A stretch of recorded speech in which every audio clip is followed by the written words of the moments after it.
బట్టల మరకలు పూర్తిగా వదిలించే plant based detergent liquid Elim detergent liquid. అది ఎవరిని అడిగితే ఇప్పుడు ఎలా ఉంటుందంటే, ఇప్పుడు నన్ను ఫిట్టింగ్ పెడతారు మీరు రాగేదిరా మెల్లిగా. ఇప్పుడు నేనేమంటానంటే, ఎవరు బెటర్ యాక్టర్ అని చెప్పలేమండి.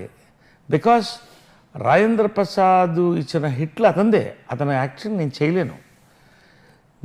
నేను చేసిన సినిమాలు అతను చేయలేడు, ఎవరికి వాళ్ళదే. ఎందుకంటే మీరు గంగా బెటరా కావేరీ బెటరా అంటే రెండు కలిసి అనుసంధానం. కామెడీ బ్రహ్మాండ యూనిట్స్ మీరు ఇచ్చారు, తను బ్రహ్మాండ యూనిట్స్ ఆయన కూడా ఇచ్చాడు.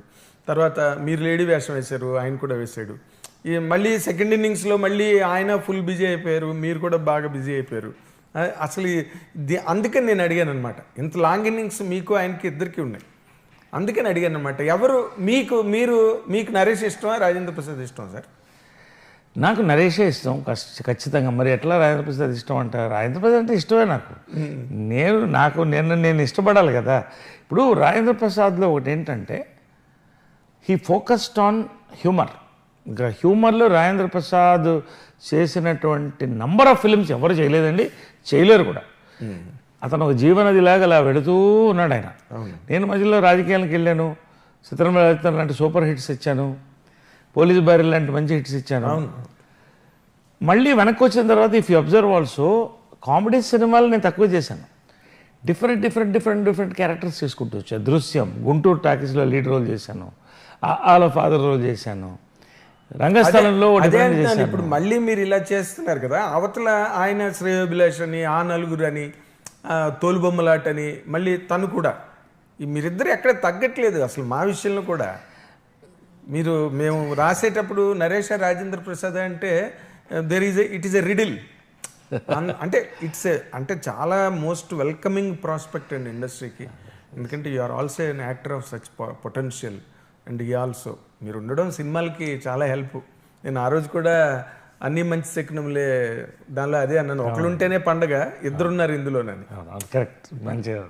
It was. సో అలాంటి సినిమాల కోసం ఎదురు చూస్తాం, ఏదైనా కలిసి చేయడానికి మంచి రోజు రావాలి.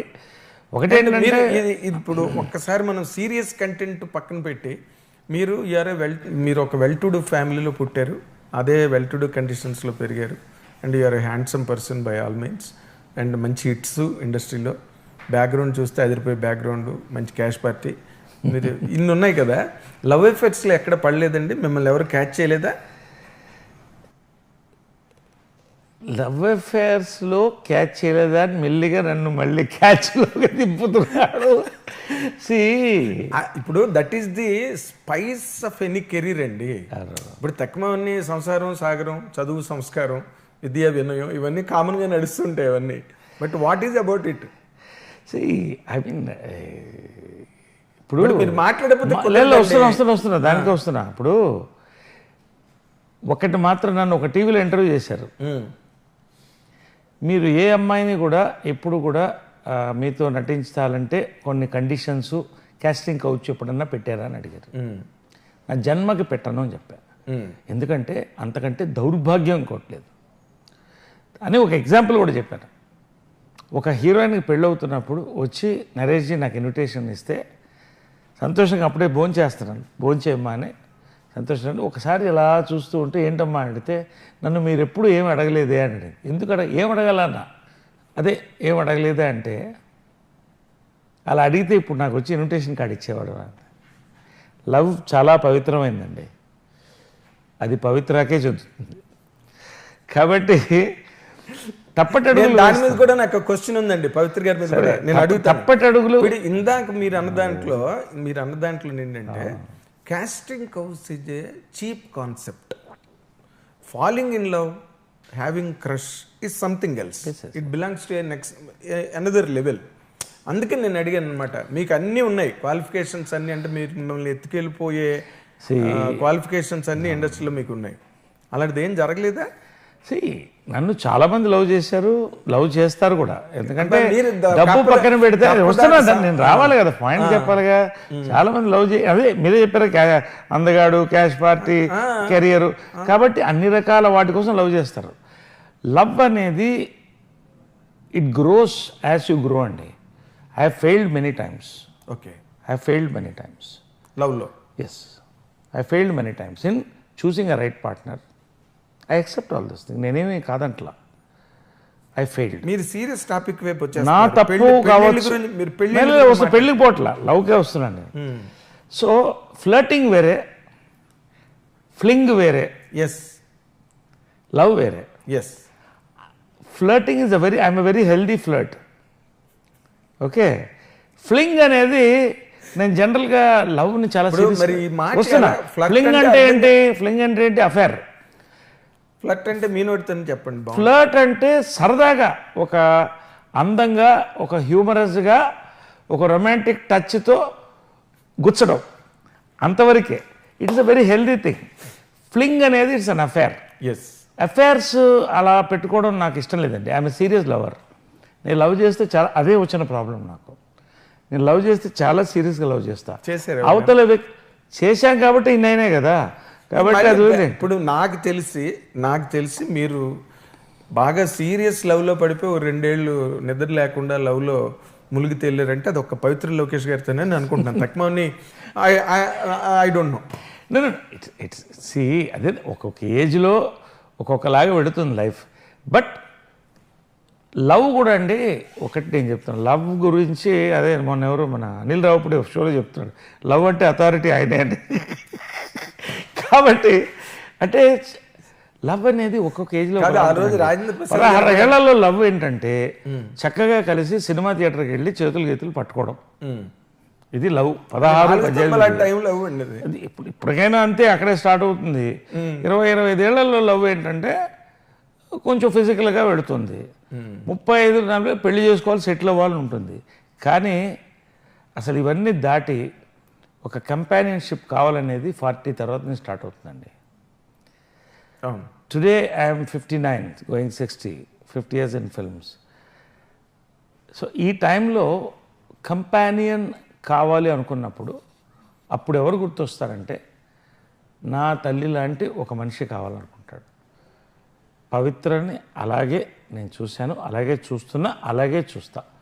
సో నిజమైన లవ్ నాకు అందుకోవడానికి 60 ఏళ్ళు పట్టింది. బా వాట్ ఎ లాంగ్ వెయిట్.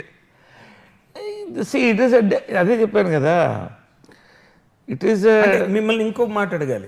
నేను many times I failed in love అని చెప్పారు. దానికి మీరు కారణమా, అవతల వాళ్ళ కారణం అండి? అదే చెప్తున్నా కదా. ఇప్పుడు ఒకరిని బ్లేమ్ చేయడం నాకు ఇష్టం లేదు. వాళ్ళదే తప్పు కావచ్చు, నాది తప్పు కావచ్చు. బ్లేమ్ పార్ట్ కాదు, బ్లేమ్. నేనేమంటానంటే, తప్పు కాదు అన్నం కంటే కంపాషబిలిటీ అండి. నువ్వు నా దగ్గర ఏం కోరుకుంటున్నావు, నేను నీ దగ్గర ఏం కోరుకుంటున్నా. కృష్ణ గారు, విజయమ్మ గారు లవ్ సక్సెస్ ఏంటో చెప్పండి. మీరు చెప్పండి. వాళ్ళది నాకు అర్థమైనంత వరకు చెప్తున్నాను సార్. వాళ్ళిద్దరిది ఒక మ్యూచువల్ అడ్మిరేషన్ ఒకటి, first. 2 mutual trust, right. 3 mutual cooperation. They lived for each other. Correct. They did not want anything else. Perfect. ఇప్పుడు లాస్ట్ చెప్పారే, అదే నేను కోరుకు. ఇప్పుడు వాళ్ళ పిల్లల్ని కూడా కోరుకోలే, అంతకన్నా సాక్రిఫైస్ మరి ఉండదు. ఏది వాళ్ళు మంచి ఏజ్లో ఉన్నప్పుడు కదా మ్యారేజ్ చేసుకున్నారు. అండ్ వాళ్ళు they both of them they are 2 distinct institutions. అందరిని కలిపి ఒక ఫ్యామిలీ చేశారు కదా. అవును. అది సెల్ఫ్లెస్ లవ్ అండి. సెల్ఫ్లెస్ లవ్ నేను కోరుకుంటా. అది నాకు దొరకనప్పుడు నాకు హక్కు ఉంది to live or let live. Live and let die కాదు, లెట్ లివ్. వాళ్ళ జీవితం వాళ్ళది, మన జీవితం వాళ్ళది. ఇంతకంటే నేను ఏం కోరుకోలేదండి. సెల్ఫ్లెస్ లవ్ కావాలి. అది నేను పవిత్రలో చూశాను, మా అమ్మని పవిత్రలో చూశాను. కాబట్టి నా లైఫ్ ఫ్యూచర్లో బాగుండాలంటే నా చుట్టూ 100 మంది ఉన్నారు, కుటుంబాలు పనిచేస్తున్నాయి, నా ఒక్కడే కాదు, పిల్లలు ఉన్నారు. వీళ్ళందరూ బాగుండాలంటే నేను సేఫ్గా ఉండాలి, నేను కంపాషబుల్ వ్యక్తితో ఉండాలి, సెల్ఫ్లెస్గా ఈ ప్రేమ ఉండాలి. ఇది అంతే. తర్వాత ఇంకొక ముఖ్యమైన పాయింట్ సార్, మీ జీవితంలో కృష్ణ గారు, విజయ నిర్మల్ గారు వాళ్ళిద్దరూ భార్యాభర్తలు అవడం ఒక పాయింట్ అయితే, ఈ ఇంటికి పెద్దలు, మీకు తల్లి తండ్రి స్థానం వాళ్ళిద్దరిది. మీకు కృష్ణ గారితో ఎటువంటి రిలేషన్ ఉండేది సార్? ఇప్పుడు relation in the sense interaction, concern. ఇందాక మీరు చెప్పారు లవ్ స్టోరీకి ఆయనే అడిగి మరి. నిజంగా ఈజ్ గాడ్ ఫాదర్ అనే పదం ఉంటే he's my godfather. Oh great అండి, great. Father and stepson relationship ఎలా ఉండాలో, father and stepson relationship బాగా చెప్పారు, బాగా చెప్పారు. అంతకంటే అద్భుతమైన నా లైఫ్లో చూడలేదండి.